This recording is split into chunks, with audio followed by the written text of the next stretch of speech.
Hi, everyone. My name is Kamran Bukhari. I'm the Analytical Development Director for the Center for Global Policy. Welcome to another CGP webinar.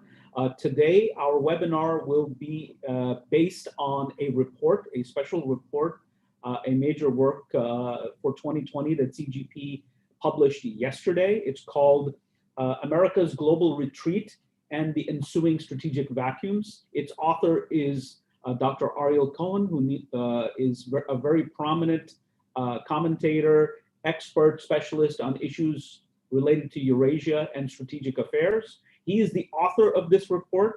You can get a copy of it on our website if you go to our special report section. But today we're going to talk about this report with our guest author. Hi, Ariel, how are you?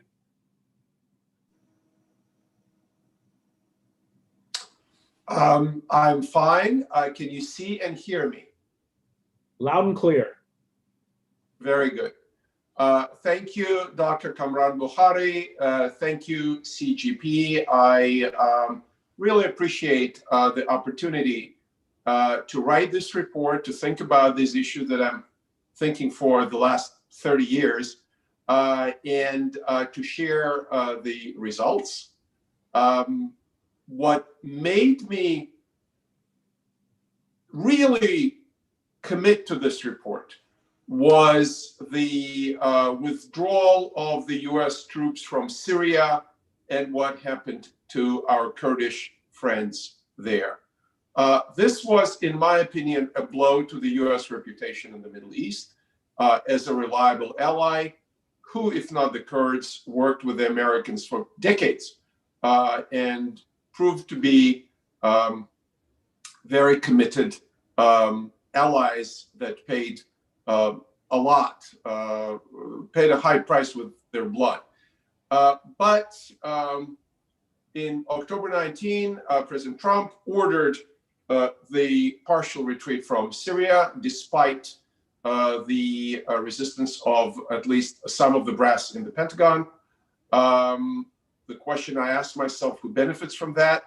Will it be Russia, which is already present in Syria? Will it be Iran that is committed with the Iranian Revolutionary Guards to the Assad regime? So serious questions. Also, Turkey played a role in fighting the Kurds. Turkey is our ally. The Kurds are our ally. What does it all mean? And what is a broader issue of US, in the best case scenario, reassessing its global commitments, reassessing its commitment to the Middle East, reassessing its commitment to Central Asia, re-examining its commitment to Europe? And you see signs of all that. The withdrawal of 9,000 US troops from Germany after an acrimonious debate between Trump and Chancellor Angela Merkel about the German financial commitments to NATO, and relocating part of those troops to Poland, straight to the friction line with Russia. And now you see Belarus, which Russia considers in its sphere of influence. And in fact, it's an allied state of Russia. It's a union, it's a part of a union between Belarus and Russia. So what does it mean to us? And if we are looking at a big picture, to me, it's absolutely clear that the near peer or the peer challenge to the United States in the 21st century is what? China. Of course, it's China. And the Indo-Pacific theater is a giant theater. It's a theater much, much bigger than the Atlantic theater in the Cold War, than the European theater against Germany. And only if you consider in the World War II, both Europe and the Pacific, then you start getting a feel for the scope of the geographic challenge. When I was thinking about this presentation today, I thought that this piece that I've written and we're going to discuss and debate is fine and dandy, but there's another companion piece that I haven't written, and I may never write it because I'm not a tech guy. In our times, in the 21st century, not unlike the issues that were on the agenda in World War II,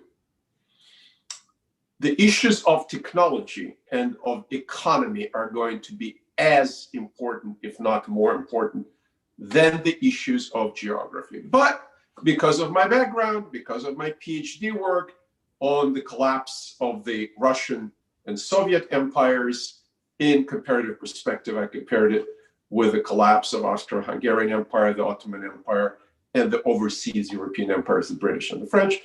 I'm focusing on the geopolitics of it, and I'm doing it primarily, but not exclusively, from the realist perspective. Why from the realist perspective? I've been around the block enough to write it from other perspective, say international institutional perspective. But the Trump administration, I think, is the purest realpolitik administration in terms of its foreign policy since Richard Nixon and Henry Kissinger worked at the White House. So what are we looking at right now? We are looking at the Trump administration that is concerned politically, internally, with rebuilding American industrial strengths, its core electorate that probably carried the brunt of the military service in the wars in Iraq and Afghanistan in the last almost 20 years, is probably tired. I don't think we're treating our veterans very well, and their families and their relatives know that. So I think Trump, if you examine his interviews all the way back decades, he is not an interventionist. He is not a neocon. He is not an institutionalist, internationally Wilsonian institution. Are we allowed to say Wilsonian? Or? Yep. So who is Trump? Trump is a nationalist. He is an American nationalist. He doesn't beat around the bush about that. So from a nationalist point of view, his instincts is to pull out as much as possible. And in that, ladies and gentlemen, he is not that different than Barack Obama. Barack Obama was pushing to start withdrawing from the Middle East. In my view, as a person who does a lot of energy work, there is a materialistic, almost a Marxist explanation to that. And that is a decline of oil. The more oil we pump domestically, and the less oil we will need going forward with the introduction of electric propulsion for cars, the less we are dependent on the oil in the Middle East, in my view. Maybe others will disagree. So what's that? So Ariel, let me, I don't mean to cut you in, but that's a great sort of, opening remarks. Let's dive into your report then. Let's tell us. Absolutely. You told us why, you told us why you wrote it, but tell us, what is findings. What is the central argument that you're making? I'm making an argument that the bottom line for the system-centric superpower. We're not just a superpower. We created, with the United States, we created the international order that we live in. It is not just we are a guest. We are the host at this table of international politics. The Bretton Woods system, NATO, the deployment of US military around the world. I use the word hegemon in the paper. I'm not easily using it. I'm not necessarily very comfortable using it. A lot of Americans don't understand that we're as close to a global empire and to an imperial hegemon as you possibly can come to. But What I'm saying is, if we are really going in the direction of redeployment, as we did, by the way, try to do after World War II, we need to be very careful, and we need to understand very clearly what are our vital national interests, what are our non-vital national interests, and what are the interests that are peripheral. And this will all come from our focus on China and the Pacific. And as a secondary theater, it'll come from our focus on Russia. So looking at the Middle East, what do we see? We see a very quick disengagement from Iraq that results in a vacuum. And into that vacuum come first Al-Qaeda and then ISIS. It also creates a wave of Arab uprisings, or the Arab Spring, that almost brought down the Assad regime. And when the regime was on its knees, the Russians came in. And the Russians, and I spent my lifetime, I was born over there, I spent my lifetime looking at Russian domestic and foreign policy. The Russians are in an adversarial mode towards us. There's no ifs and buts about it anymore. I had a colleague when I worked at the Heritage Foundation and the head of Russia in Eurasia, who compared Russia with the Gaullist France. Ladies and gentlemen, Russia is no Gaullist France. Russia is Russia. And what they're doing in Syria, bumping cars into US armored personnel carriers or trucks, what they're doing over the Black Sea, almost causing in-air collisions, what they're doing in every military exercise when they're behaving irresponsibly. This is a threatening behavior of the Cold War level. In the meantime, the Chinese are expanding their footprint in Central Asia. They're the leading economic partner. In the Middle East, the string of pearls strategy, where they're putting naval bases around the Indian Ocean and into Africa, the volumes of trade that are much, much higher than the US trade in Africa and with Africa. It's a global, mostly economic, but already also security challenge to us. And unfortunately for us, we did not manage to do what Henry Kissinger and Richard Nixon did, which is to split the Soviet Union and China then, or Russia and China today. Russia and China are standing back to back. Russia is facing west against the Western Europe. China is facing east against the United States in the Pacific. So when we are withdrawing, be it from the Middle East, from Europe, or not committing enough resources, we are creating vacuums into which not just China and Russia as our global strategic competitors move in, but also local forces. I already mentioned Al-Qaeda and then ISIS in the Middle East.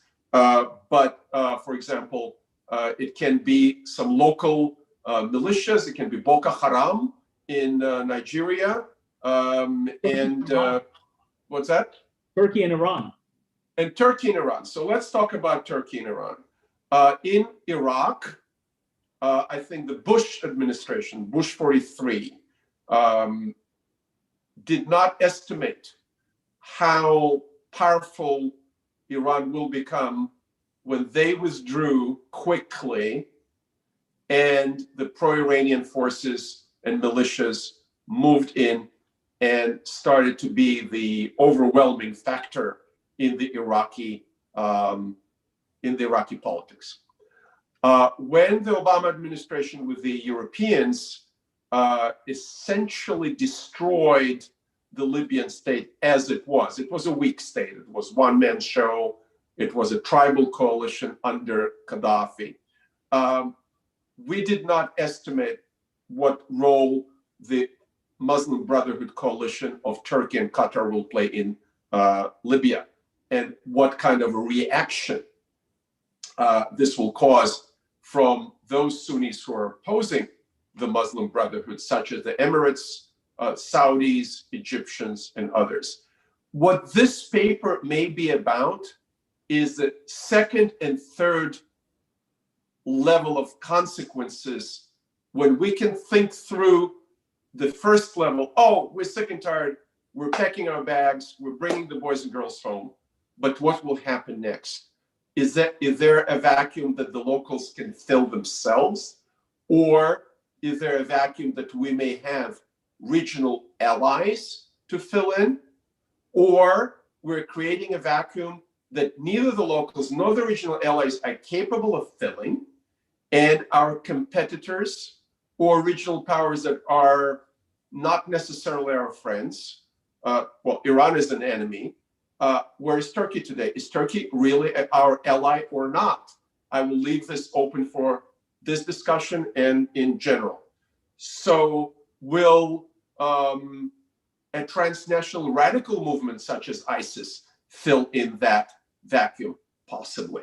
What I'm saying is, if we don't calculate the interests and the capabilities, especially looking at the Pacific, Indo-Pacific, and China, and to a certain degree at Europe and Russia, we may create conflicts that result in tens and hundreds of thousands of people killed and millions of refugees already.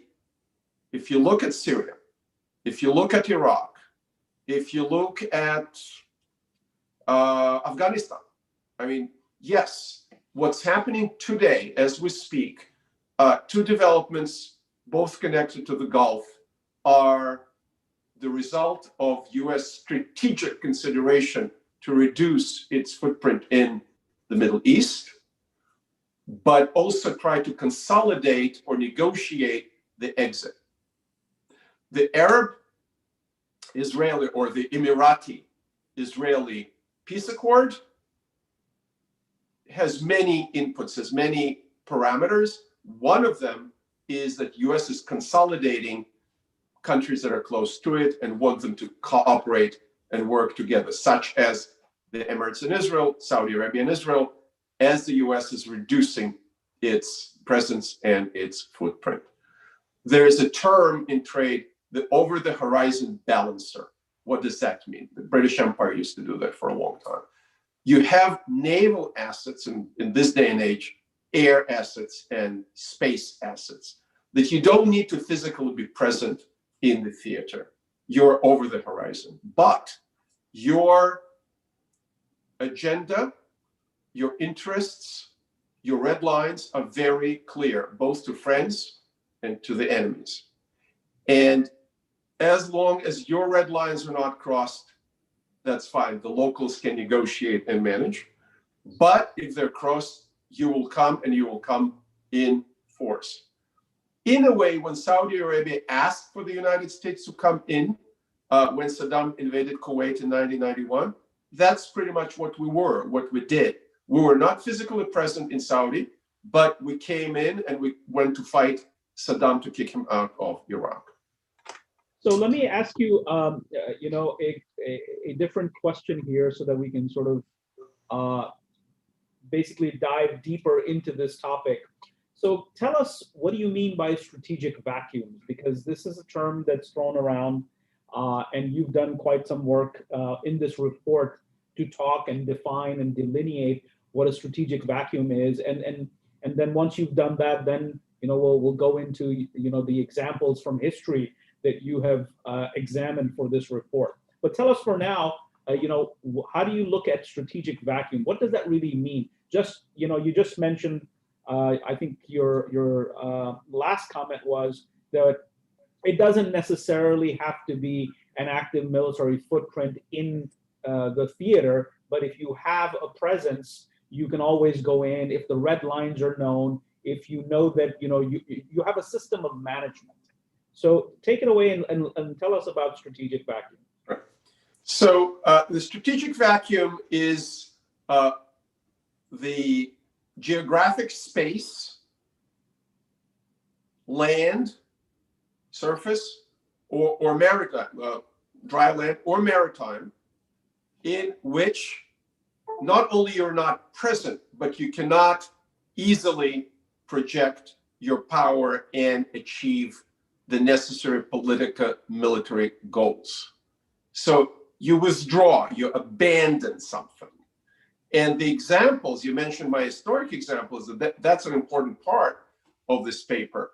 My examples are the British Empire withdrawing after it's being exhausted with 2 world wars and leaving places like India, Pakistan, like Africa, like the Middle East, and even Greece and Cyprus. What happens there? Fighting starts. Those conflicts that were suppressed by the imperial outside presence, be it intertribal in Africa, in Kenya, for example, there was a war. Thousands of people got killed. In India, hundreds of thousands of people got killed and millions of refugees. I think close to 1 million people got killed fighting in 48, 49, India, Pakistan. And then these earthquakes, the aftershocks can continue for a long time.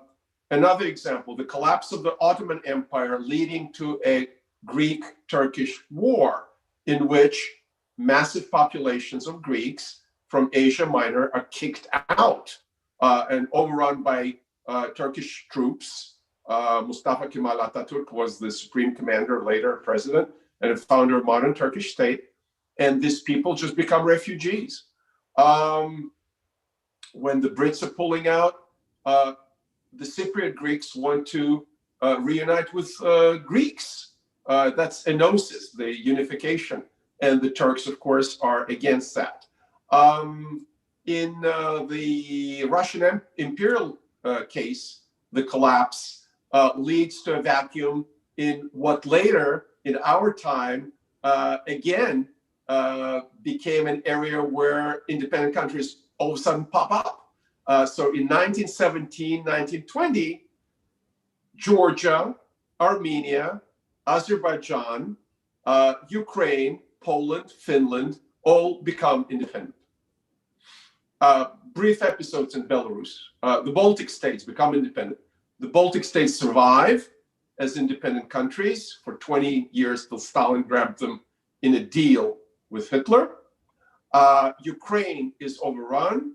The 3 Caucasus republics are overrun within 2 to 3 years. So these vacuums can lead to a number of things. They can lead to civil wars. They can lead to massive refugee flows, as we saw now in the Middle East. They can lead to a new hegemon eventually moving in and establishing its control, political or military. So we need to understand what we're dealing with before we make decisions. I am not, and I want to make it very clear in the presentation, and I think I made it clear in the paper, I'm not against rebalancing of the American power.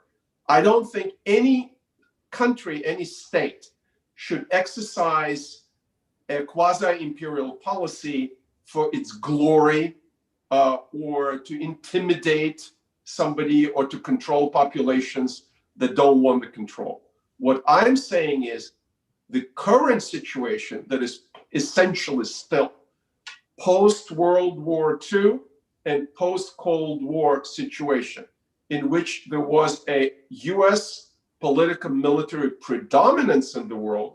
Once we start to readjust it, because Russia is getting stronger, because China is getting stronger, we need to look at empowering the local actors, negotiating with the regional actors, and if necessary, negotiating with our competitors so that we minimize friction, the chances of escalation, and yes, reduce as much as possible the humanitarian cost that a precipitous withdrawal may result in.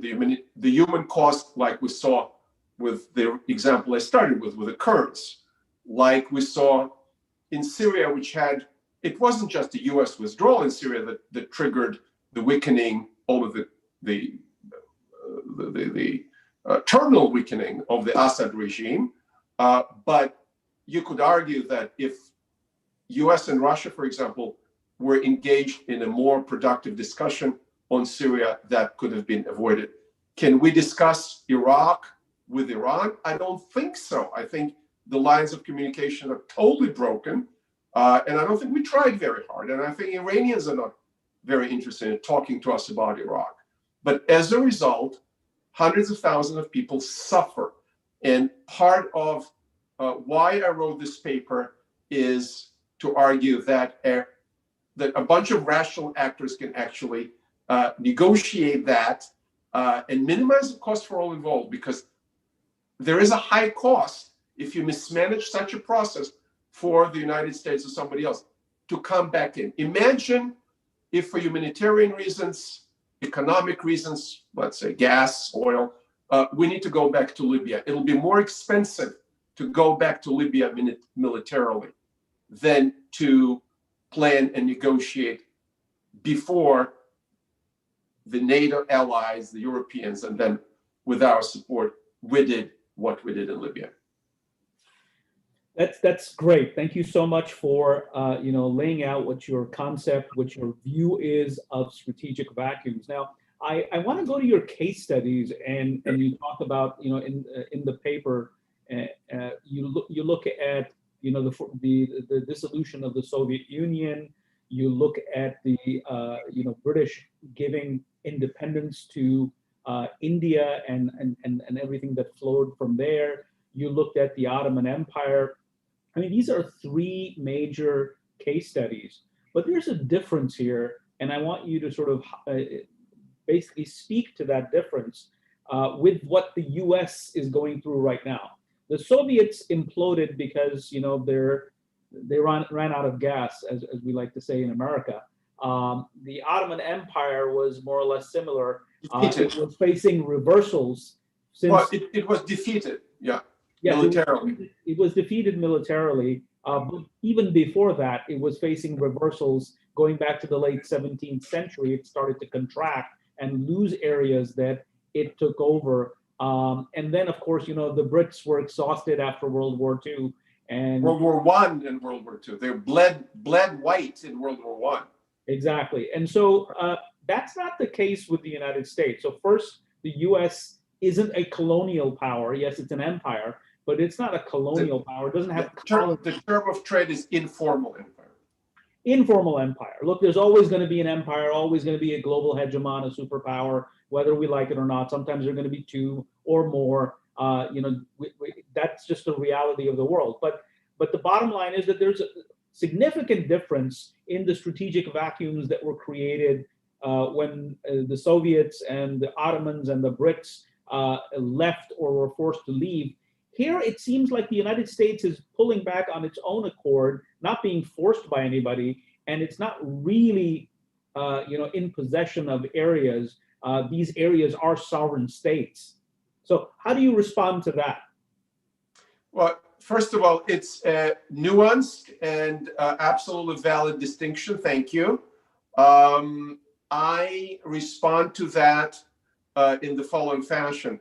The British Empire was a hegemon for 300 years, and it projected power through naval assets mostly, and for economic reasons, for bureaucratic exhaustion reasons, and last but not least, very importantly, for ideological reasons. Their elites came to a conclusion and recognition that the status quo of a British Empire is not tolerable. And the United States, the young cousin that was coming up and bailing them out, both in World War I and especially in World War II, the United States was anti-imperialist. When you read what Churchill has to say about his context, starting with Roosevelt, but also later Eisenhower, the Suez crisis of 1956, when pretty much Eisenhower read the right act to the Brits and the French in their last gasp of imperialism against Gamal Abdel Nasser, Egypt. U.S. was willing to pick up the pieces after the Brits, and we did it in a very sophisticated way. We did it through international institutions, not through a viceroy that we appointed. The ambassador, the Iranians would say the American ambassador was the viceroy. I don't agree with that. So our domination is through the economic power, through cultural power. I mean, it's amazing when you talk to people in Brazil or in Russia or in France, even the French hate American, what they call cultural imperialism. They make a big deal out of that. We don't think about it. But the question is, as we're starting to naval gates, we're looking at our naval very much. And this is a part that I didn't write about very much. I mention it, that we need to have here in the United States some appearance of a coherent narrative, who we are. The more we polarize, the more we're going to be involved in our internal debates, and the less executive time, if you wish, our top level people and our politicians, Congress, Senate, the presidency, the less time they will have and the desire they will have to engage in what I consider pretty responsible US leadership of the world affairs. So, no, we're not defeated in the battlefield like the Ottomans. No, we're not imploding on the level of the Russians. But I think some parallels with the British are in order. We have a huge budget, huge national debt that more and more allocations for the military will be challenging. There will come the driver for our continuous high military budgets is going to be the perceived Chinese threat. It's not going to be the justification to maintain a global military presence. But we need to understand very clearly, and this is what I argue in the paper, we need to review and assess our vital interests. What are they? Are we still committed to the level of protection, for example, of navigation in the Persian Gulf? That's a very important question from which flows the level of our naval and aerial commitment for the bases in the Persian Gulf. The Europeans are importing much more oil from the Persian Gulf, percentage-wise and in absolute numbers, than we do. Can we ask the Brits, the French, and the Germans to be even more deployed, even more present to provide freedom of navigation from the Persian Gulf? And to translate that, what I just said, can we trust these three parties? Well, German fleet, German Navy, Kriegsmarine is nowhere to be seen. I mean, they probably have a couple of submarines somewhere. But the French and the British are declining in terms of their military assets. The Brits came out with two pretty nifty-looking aircraft carriers, I think nuclear-powered aircraft carriers, but they didn't have the money to put the necessary electronic and air defense assets on systems on these aircraft carriers. What is the value of such a platform floating around in the Persian Gulf if an Iranian jet can shoot the equivalent of an Exocet missile, an air to sea missile, and hit a target? So the question is, what are the vital security interests? Who is going to protect them and where? I think Trump thinks that if he yells at Chancellor Merkel, if he pushes around Macron and has a pretty decent relationship with Boris Johnson, he may be able to get Europe to protect itself from the Russians. If you put together the GDP of UK, Germany, and France, it's probably more than three times the size of Russia, and I didn't count Italy, Spain, the Netherlands, and others. But the bottom line is the Europeans do not have the military power to protect themselves from the Russians, at least not today. So based on that, let me push back on that Persian Gulf example that you gave. Yeah. Imagine a scenario where the United States actually does that, and personally, I'm disturbed by that image. But let's assume that they're in a hypothetical scenario, the United States actually gets to say, okay, you know what, we're going to hand this over to the Brits or the Germans or French or a combination. Yeah. think of the message that it goes to the Iranians, and let's not forget the Turks. Those are the two players in that region. And then would we not have a strategic vacuum, the one that you're talking about? Absolutely we will. Absolutely we will. Because here's a paradox. I'm arguing that you need to negotiate with your allies first, right? If you want to withdraw. I mean, we have objective, look, full confession, I'm reading the Churchill World War II series. And the Churchill series, the Churchill memoirs of World War II, demonstrate how overstretched the British Empire is, this huge empire with all this research. They cannot produce landing crafts. They cannot produce aircraft. They're begging the Americans all the time, give us, give us, give us. All right. I'm looking at the United States right now and saying, God forbid we are in a shooting war with China, because the possibility of that is above zero, ladies and gentlemen, right? I don't think it's going to happen tomorrow. I pray to God it's not going to happen in my lifetime. I don't want to see it at all. But we need the assets. If the push comes to shove, if the balloon goes up, we need the assets to deploy in the Pacific. And yes, we have the Japanese who don't have the military to speak of, but they have a big industrial capacity. Yes, we have the Vietnamese who don't have industrial capacity, but they have, 100 million people. We have the Australians. We may or may not have the Filipinos. But the bottom line is it's going to be very expensive to develop and deploy military assets, naval assets, aviation, etc. And then the dimension I didn't mention, as I said, I mentioned, but I didn't write about it, all the technology we need for that. It is exorbitantly expensive, and it suggests that we will not have the assets for the Middle East and Europe, or they will be vastly reduced. That's why Saudi, Egypt, Israel, the Emirates, as our allies make sense, although Egypt is playing hanky-panky with the Russians as well.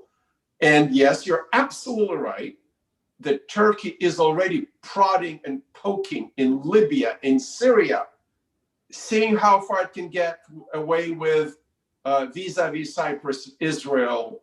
The Turks have a base in Qatar, 3,000 troops. That's another very interesting dimension, because this is the intra-Sunni dimension. I didn't write about it, but clearly you have the Sunni-Shia competition. And by the way, Turkey and Qatar are nowhere near the level of confrontation with Iran,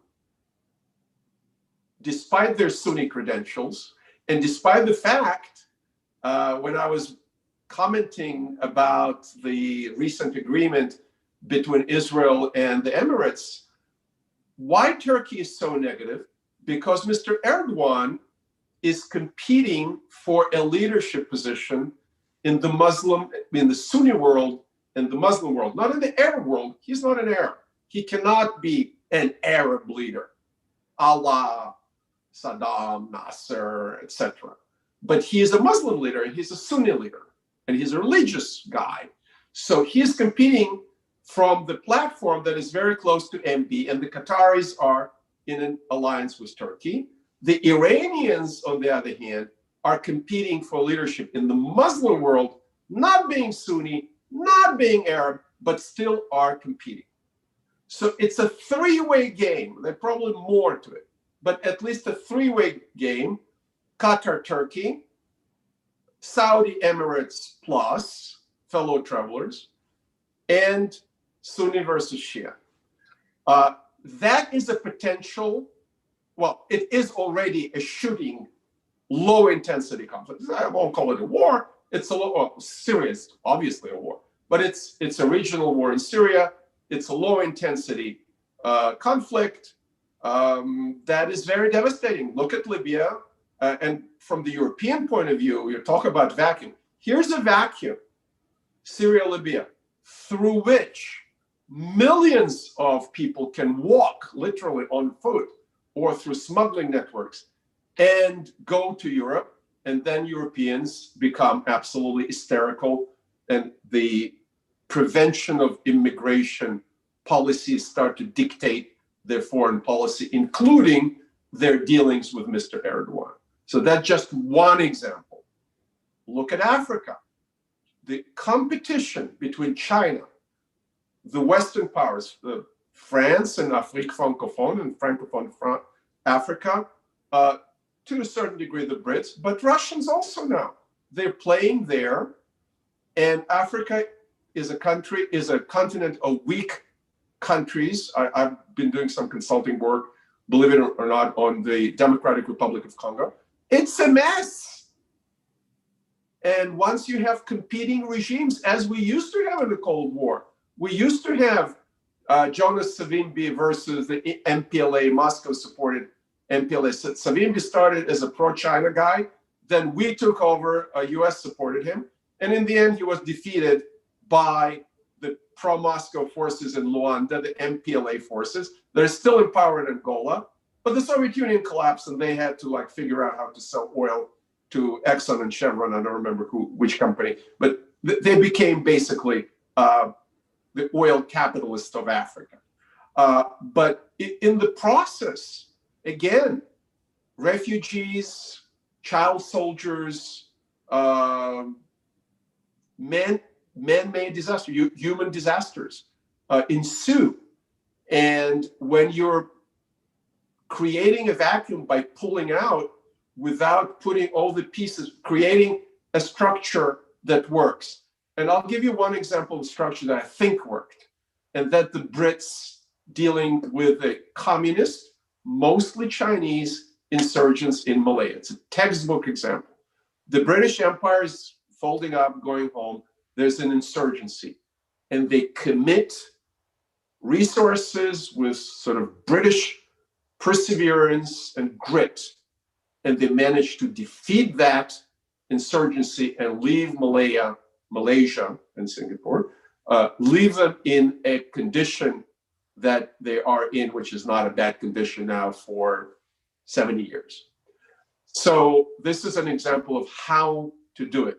The Brits pulling out of Palestine and the Israeli War of Independence starts. That's not a good example in the end, right? Well, it's good that Israel achieved its independence after 2,000 years of being stateless.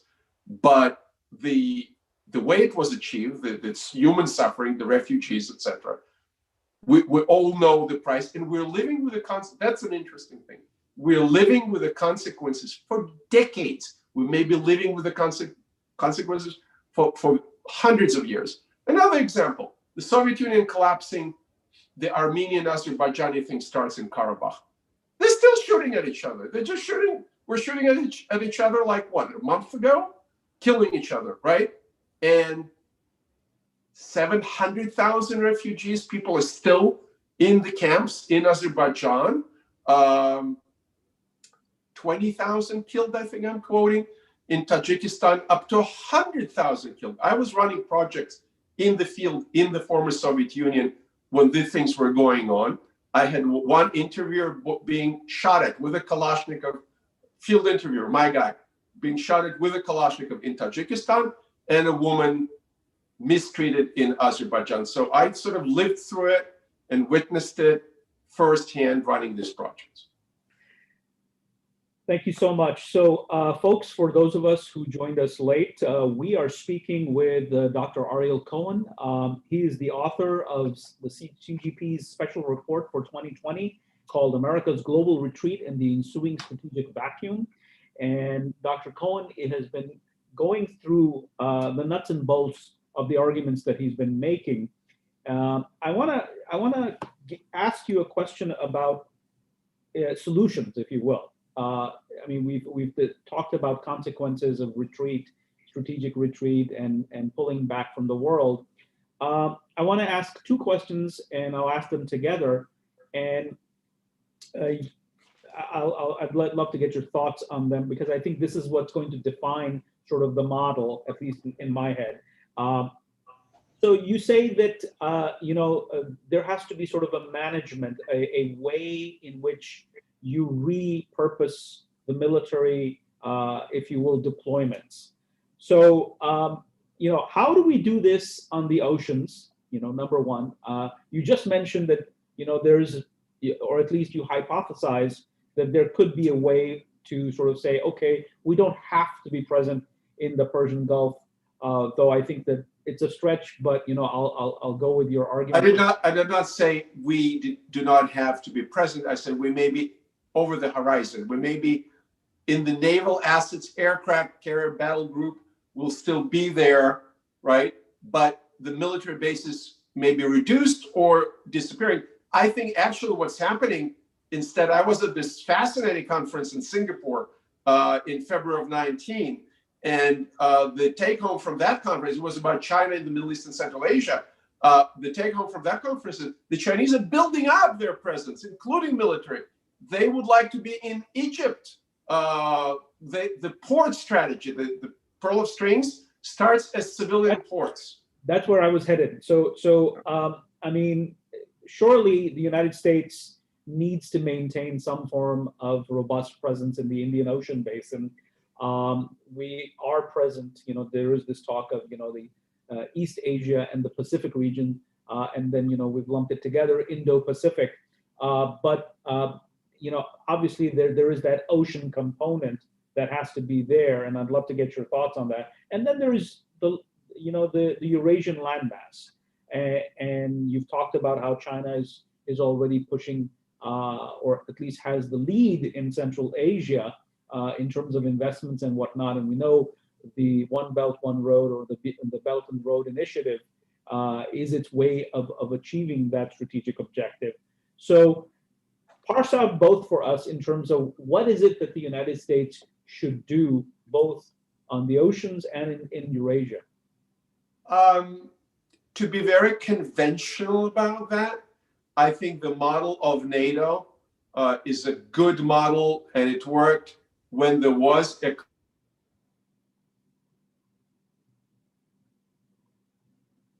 I think we have lost... What's that? Oh, you just froze up there for a second. Please continue. In Europe, from the creation of NATO till the end of the Soviet Union, most of the people, not everybody, not on everything, but people mostly agreed that the Soviet Union needs to be deterred, right? They didn't want to fight a war. They didn't want to attack the Soviet Union or Eastern Bloc. When the Soviets brutally suppressed the uprising in Hungary in 1956, Eisenhower didn't lift a finger. When the Soviet tanks rolled into Prague, and Prague is, to all intents and purposes, is the heart of Europe. The West was mum, okay? It was horrified, but it was mum. But the common threat perception was there. Let's take this model and let's start thinking about how we can put together naval components of the Indians, of the Australians, of the Japanese, maybe South Koreans, if they're not afraid because they do a lot of business with China, and create a naval alliance that will be interoperable and coordinated. I'm making it up as I go. I haven't written about it. But it makes sense, right? The highest levels of interoperability come from World War II when a British general, a brilliant general, Field Marshal Montgomery, commanded American troops, and vice versa. Eisenhower was the supreme commander of the invasion of Europe of D-Day. So he commanded Americans and the British. And in NATO, you can have a German general commanding the French troops, et cetera, et cetera. So if we recognize that there is a threat and we share the common threat assessment, why not? In Europe, it's a no-brainer because NATO is there. And the beef in NATO, again, what I'm focusing on right now is a common threat assessment. We and the Germans do not have, we do not share the same perception of threat from the Russians. And you see the Germans want to go ahead with the Nord Stream 2 pipeline when we're telling them this is not a good idea. This is not in your interest to be so dependent and give Putin so much money when we're covering most of the military expense of NATO. Did you know, Kamran, you probably know that, but some of our viewers may not know, that if you take out the English-speaking and non-European participants of NATO, Canada, US, and Great Britain now with Brexit, this is 80% of the NATO budget. So the remainder, and the rich countries like Germany, France, Italy, it's only 20%. So if and when we have common threat assessment, if and when we have, for example, in the Gulf, GCC, the attempt to create Arab NATO to fight the extremists, didn't go very, very far, did it? Why? Because it's like herding cats. Different interests, different threat assessments. And you would think that with the Iranian threat and over the horizon, maybe the Turkish threat, this will change. But will it? I do not have my crystal ball today with me. So you are applying this both in the context of the Eurasian landmass as well as the oceans. So is that correct? Oh, absolutely. And in the Eurasian landmass, as I wrote in my 2005 book, Eurasia in Balance, that Central Asia may be a bridge too far in terms of our permanent land forces or even air forces commitment. You cannot float an aircraft carrier into the desert of Uzbekistan or a steppe of Kazakhstan. What you could do theoretically is to have bases there, but that train left the station. There was Mr. Wafagulu Zadeh. If anybody remembers the poor guy, he passed. He was a national security advisor in Azerbaijan. I think he worked with, in the 90s, so it was the senior Mr. Aliyev, the Aliyev the father. He said, look, we have this big Soviet air base in the Absheron Peninsula where Baku is and sort of it jets into the Caspian. Put an air base here, you'll have a radius of 2,000 kilometers that you can control with your air assets, and maybe a base in Vaziani in Georgia. You create a corridor, the Caucasus, Georgia, Azerbaijan, and project power into Central Asia, and possibly, if need be, against Iran. We thought we have a honeymoon between Bill Clinton and Boris Yeltsin. We do not need that. We do not want to make Russia feel threatened or encircled. We didn't do any such thing. So what did we do? We train a battalion here and a battalion there with these guys. In the meantime, the Russians have Commonwealth Security Treaty Organization, CSTO, which is big Russian bear, and then several smaller countries that are in the military alliance with them. Armenia, Georgia is not, Azerbaijan is not, Kazakhstan, Belarus, not Ukraine, etc. So the dominant land power in that part of the world is Russia, and China is increasingly interested in projecting its power. I have quotes in my other paper of senior Chinese generals saying, wherever Belt and Road goes, the People's Liberation Army goes. Of course. I kid you not.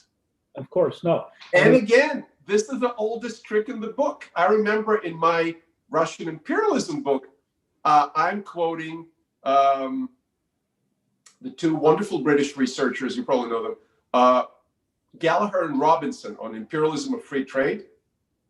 And they're saying, first comes the trader, then comes the soldier.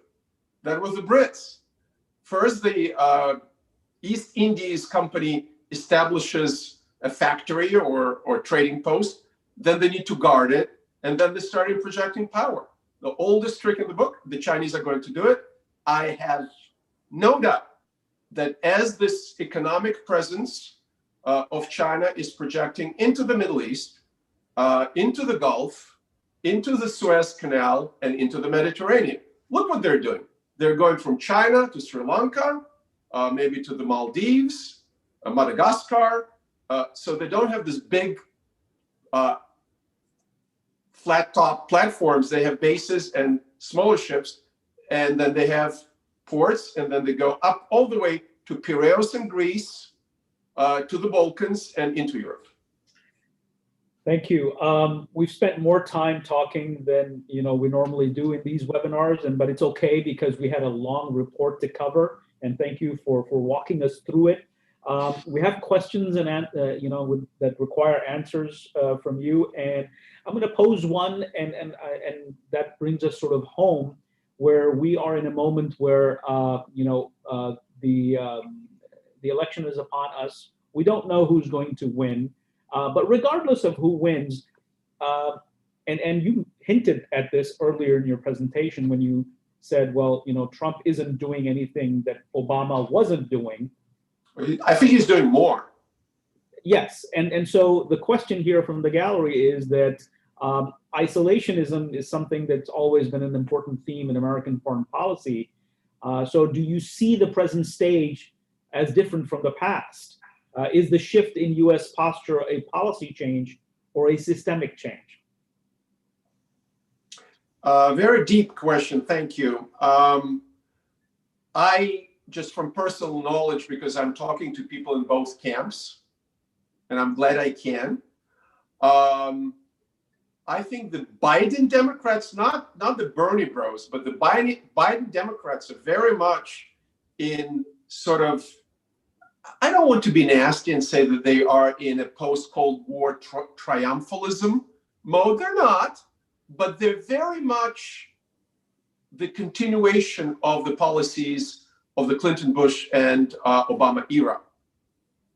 So while Barack Obama was recognizing potential threat from China and was talking about, remember, pivot to Asia, but what did come out of it really? Not bloody much. What did Trump do was, in a Trumpian fashion, like an elephant in a bull in a china shop, he is smashing the advantages that China had in trade.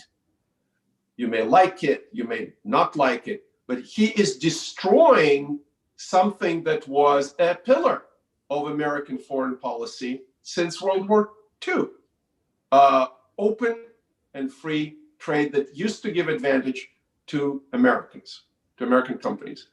Not anymore. Why did we go after Huawei? Why are we going after TikTok? Because they're really now capable in some areas, fintech, bullet trains, and others. They're capable of developing technology that is probably better than ours, number one. Number two, their industrial base is broader. So there are reasons why Trump wants to smash them economically.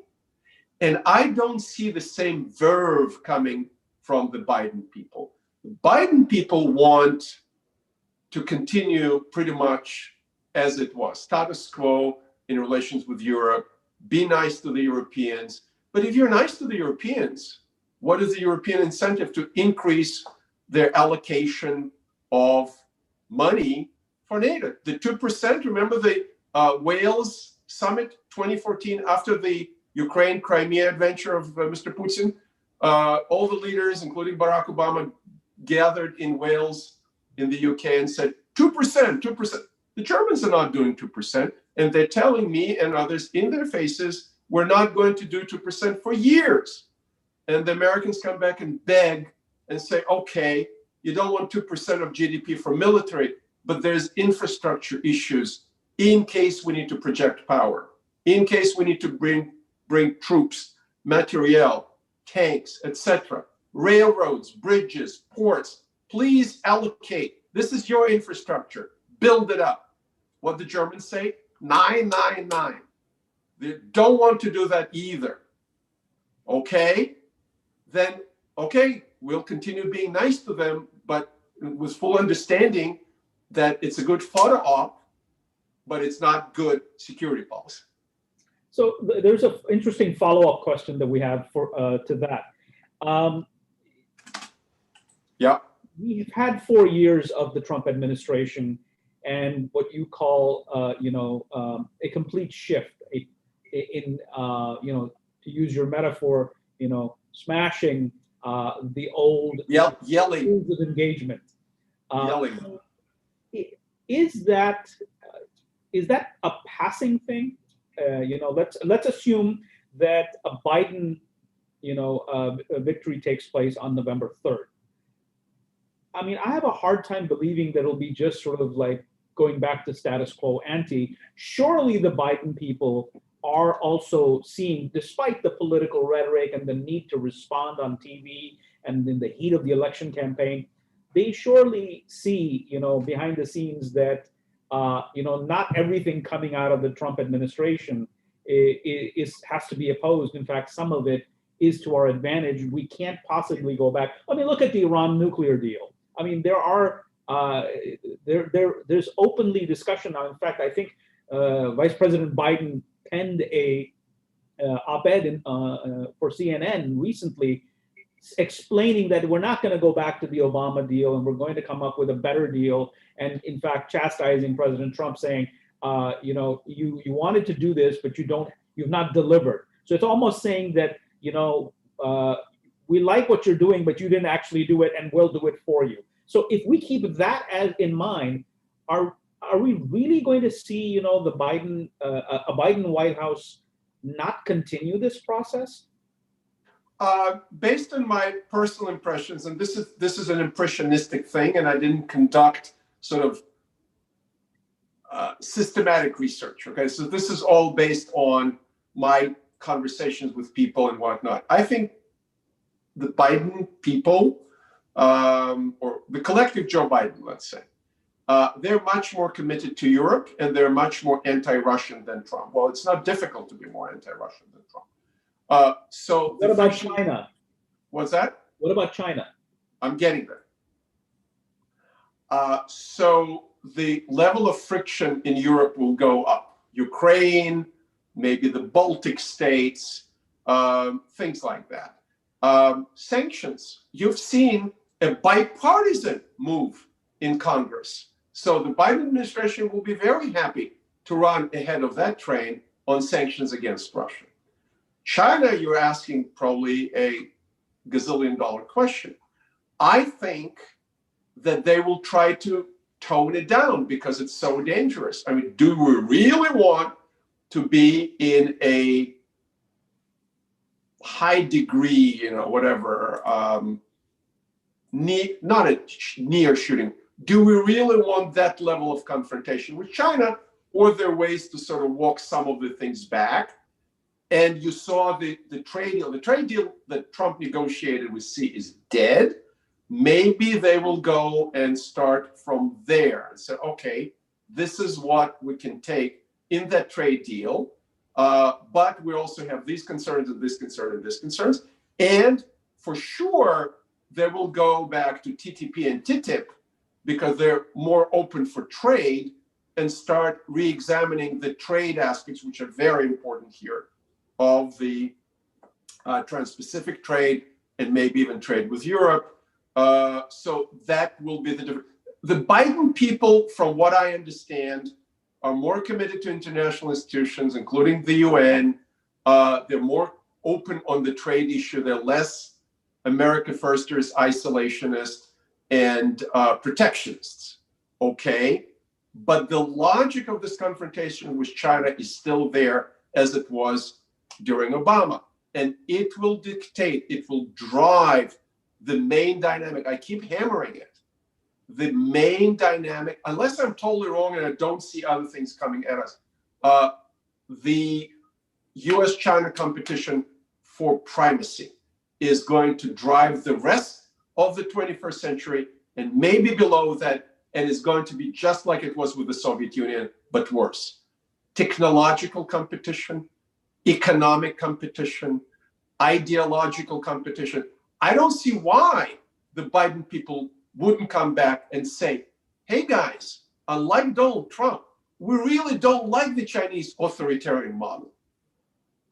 Did you hear Trump denouncing, full-heartedly the level of authoritarianism that the Chinese are exercising now, which is worse than the previous Chinese administration, including the Uyghurs, including the internal dissent crackdown, etc.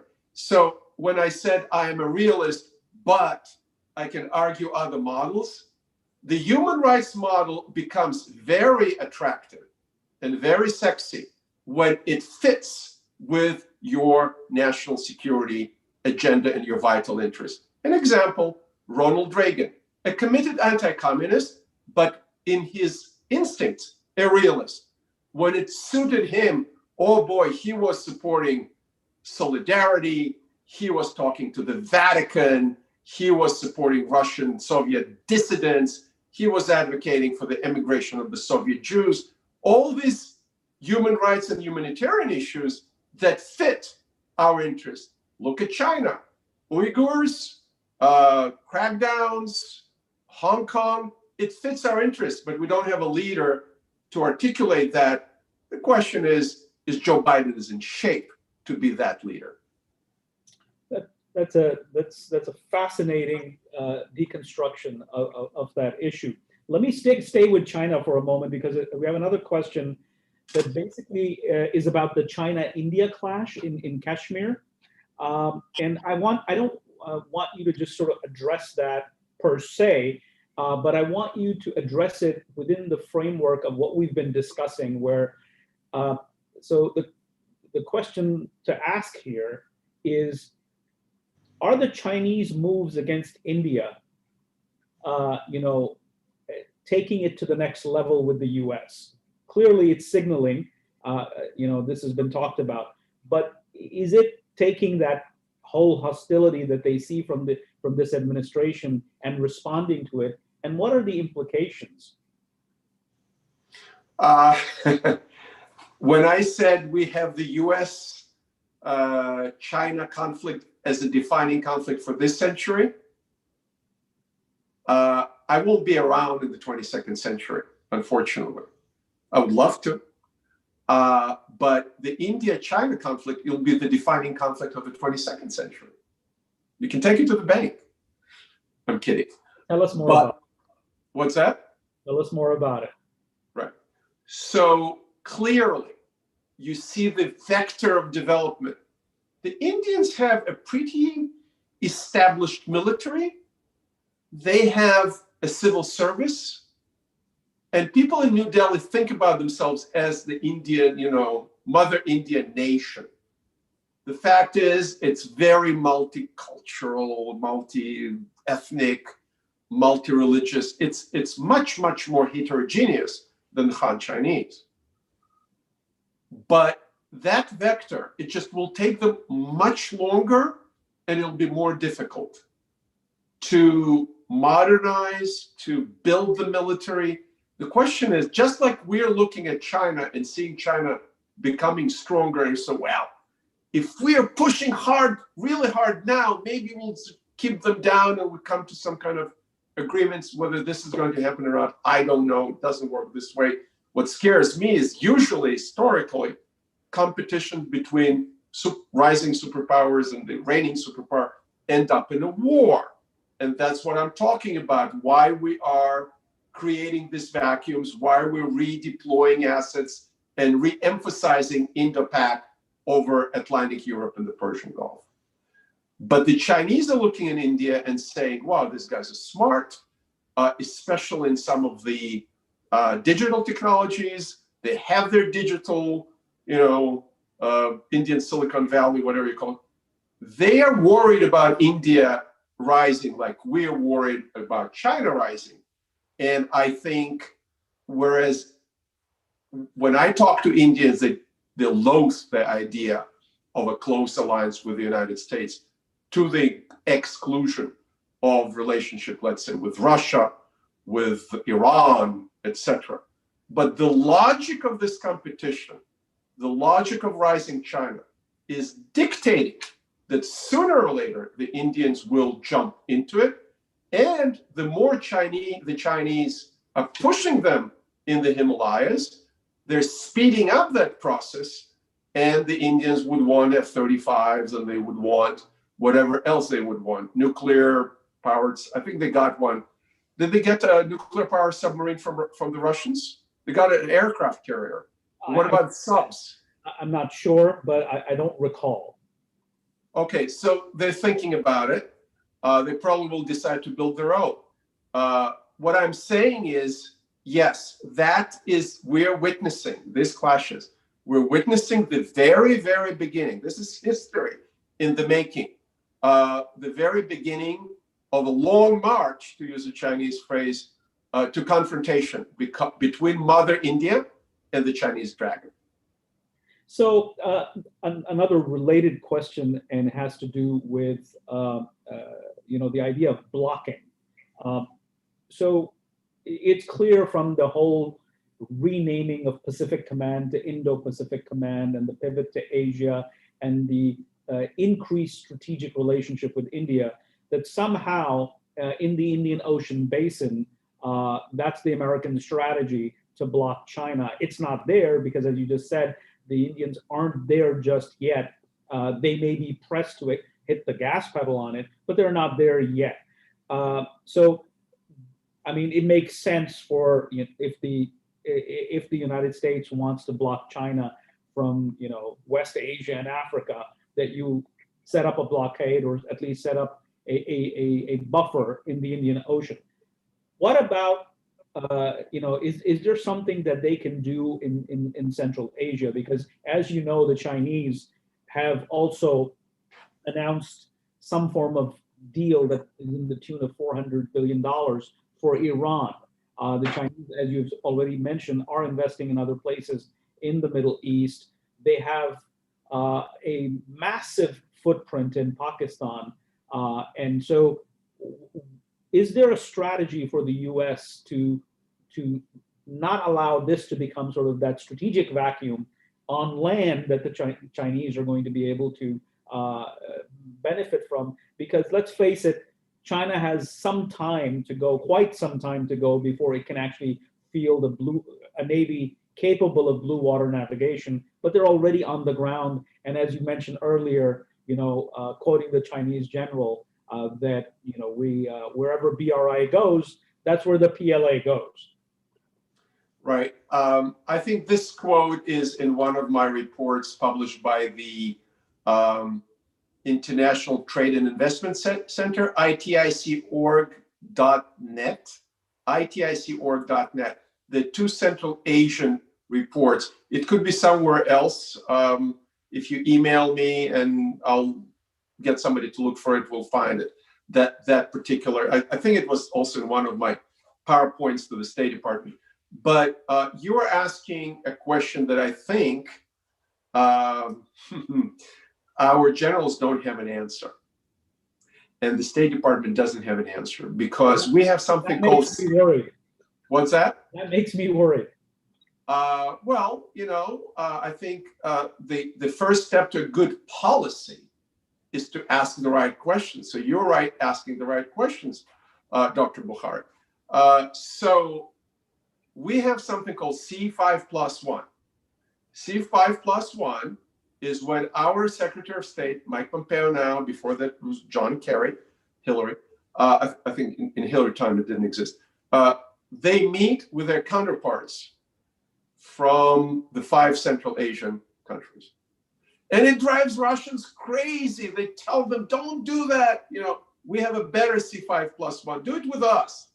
I remember, I'm old enough to remember when the Americans were trying to recognize the Central Asian newly independent countries and were talking to them.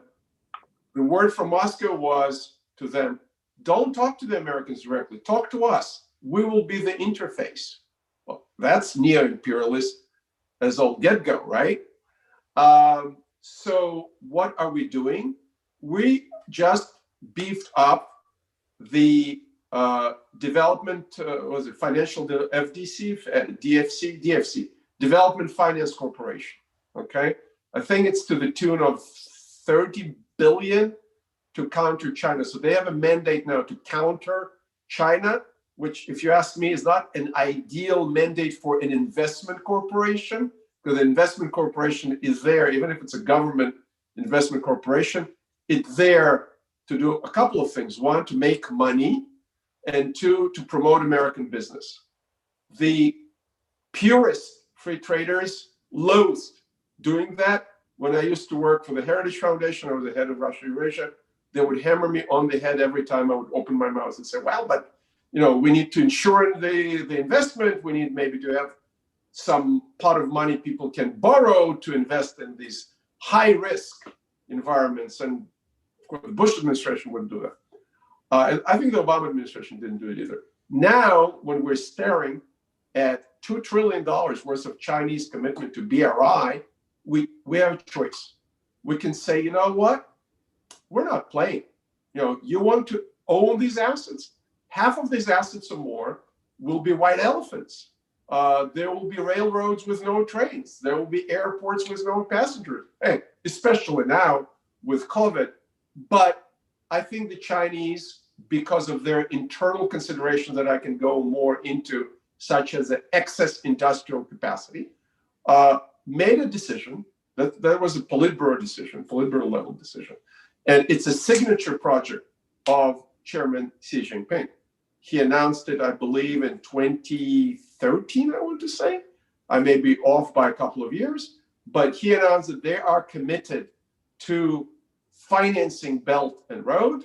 And when you add up all the numbers, and if everybody commits to what they're expected, and some of them will say, sorry, Chairman, we don't have the money now, COVID, whatever. But the price tag is $2 trillion over 30 years. The $400 billion financing for Iran, which is a tremendous amount of money for Iran, is a part of that.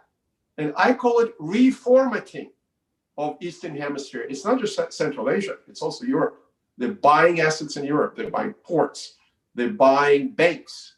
And the Europeans are waking up and saying, maybe it's not such a great idea to start canceling some project. The nuclear reactor, the Chinese nuclear reactor in UK was canceled.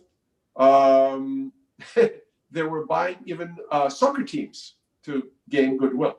So that competition is afoot. I think Trump wants to play it. He's not a free trader. So he said, okay, $30 billion, we're playing. It's, if you want to meet dollar by dollar, it's not enough, but at least we are trying. And if you asked me, I would say at least we need to have this financial facility, and then yes, examine projects for their economic merits. If you're building a hydroelectric power station, there's a new thing. Since Jimmy Carter, we did not finance exports of American nuclear reactors. I don't think we're even making them. But now DFC said they're going to finance the export of American nuclear reactors so we can compete with Rosatom, Russia, with Arriva, French, South Koreans who built, I think, 2 reactors in UAE, and with the Chinese who are salivating to get into the nuclear reactor business. So we're coming to the end of a very fascinating conversation. We have a few minutes left, and I think that I want to make the most of it while we still have you with us. So I'm going to ask a question. I'm going to ask a question myself. Going back to the theme of your paper, the special report that you've written for us, it seems to me that the retreat that we're talking about is in the context of sort of Middle East and South Asia. It's in the context of largely, because that's where the bulk of the troops were deployed 20 years ago, nearly 20 years ago, and that's where we're putting them. We're pulling them out. And so, to what extent is this actually a retreat, or is it sort of a retreat so as to redeploy? Are we seeing that? Are you seeing that? That sense within the United States government to say, okay, if we free up resources here, and we free up resources that were committed during World War II, both in Europe and on the Korean Peninsula, then we can sort of realign based on the new threat of China. So in many ways, I'm sort of asking the question, is this actually a retreat or a repurposing? I think that you have several factors at play here. You have the President of the United States or the Commander-in-Chief. So the President of the United States, the Commander-in-Chief, should be, in my book, be able to distinguish between Germany not paying for a threat that everybody thinks Germany can handle, vis-a-vis your priority in the Pacific, in which American troops in Korea make a lot of sense. And if your enemy is China and you want to maintain deterrence, you want these bases in Korea because they're much closer to the Chinese border than any Chinese base close to our borders, right? So yes, but Trump turns everything into a discussion about a private security company and how much we can bill you monthly for, like ADT. I have ADT on my lawn. Well, we're paying $100 a month, but they want now $150 a month. It's not like that. Okay. And then the other question is our presence in Korea a tripwire only against Kim? In which case, yeah, by all means, squeeze South Koreans for all they're worth, let them pay. Or there is a value and a component that we can put system there, be it intelligence collection system, missiles, air bases, that have a significance. When he sits down with Comrade C and say, Comrade, look, we don't want to fight, but if you keep pushing us with these artificial islands, if you get nasty towards Taiwan, if you push our friends the Indians, remember, I mean, we have options too.